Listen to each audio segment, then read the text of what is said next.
سلام درنو لیدونکو ستړي مشئ.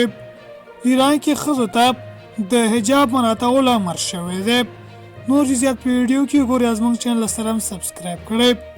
ایراني چارواکو په پلازمینه تهران کې تجارتي اتحادیو ته یو لیک استولی چې په دې قانونو او د سوداګرۍ په مرکزونو کې باید نجونې او میرمنې حجاب مراعات کړي. د دې لیک له مخې دا حکم په تهران کې د حجاب او عفت په نوم د قانون پر بنسټ شوی دی.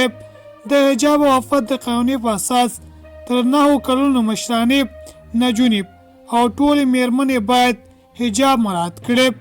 د فروسک کال په دسمبر کې د پولیسو په توقف کې 22 کلنې مهسا امینی تر وژلو وروسته په ایران کې پراخ لاریونونه وشول چې په دې اعتراضونو کې میرمنو ډیره برخه واخیسته.